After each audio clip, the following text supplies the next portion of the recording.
একটি গ্রামের শেষ প্রান্তে দুই ভাই রবি ও বিপ্লব একসাথে থাকত। বাবা মারা গেছেন, তাই দুই ভাই মিলে সংসার চালাত। বিপ্লব, মাঠে যাবি না আজ? ধান কাটা শেষ করতে হবে। আরেকটু ঘুমাই ভাই, দুপুরে যাব। এখন যাব না, তুই যা, আমি এখন যাব না, পরে যাব।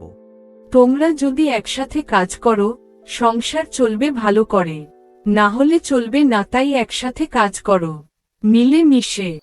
রবি একা কাজ করছে, বিপ্লব বন্ধুদের সঙ্গে আড্ডা দিচ্ছে। রবি ঘেমে নিয়ে পরিশ্রম করছে, তবুও মুখে হাসি। এক মজুর বলে, তোমার ভাইকে কাজ শেখাও, নিলে কষ্ট তো তোমারই হবে। তাই ভাইকে কাজ শেখাও, সে এখনো ছোট আছে, একদিন বুঝবে। সেদিন কাজ নিজের থাকেই করবে কাজ। ঘরের ভেতর দুই বউ রান্না করছে।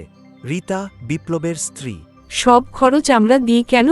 তোমার ভাই তো বেশি আয় করে, তোমার ভাইকে একটু বেশি পয়সা দিতে বলো, তাহলে সংসারটা আরো ভালো করে চলবে। না হলে ওদেরকে আলাদা করে দাও, তাইলে বুঝবে, সংসারের বোঝ বুঝবে। ঠিকই বলেছ, ওদের আলাদা হয়ে যাওয়া উচিত।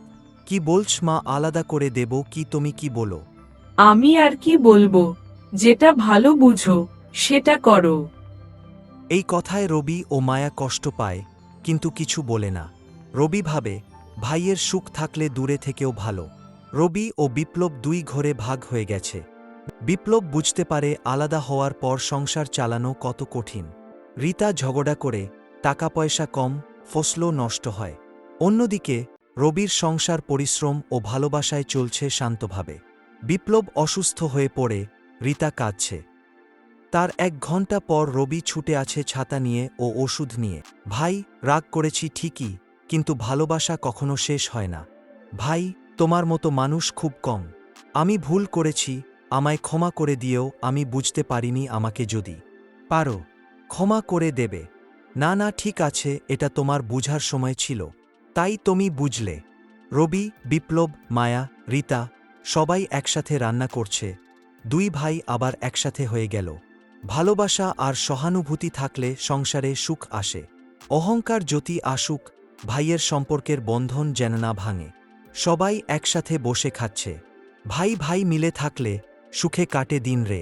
পরিবারে ঝগড়া নয়, ভালোবাসাই সংসারকে টিকিয়ে রাখে। একতা থাকলে সব সমস্যার সমাধান হয়। গল্পটা এইখানেই শেষ হলো। গল্পটা ভালো লাগলে চ্যানেলটাকে সাবস্ক্রাইব করে রেখো।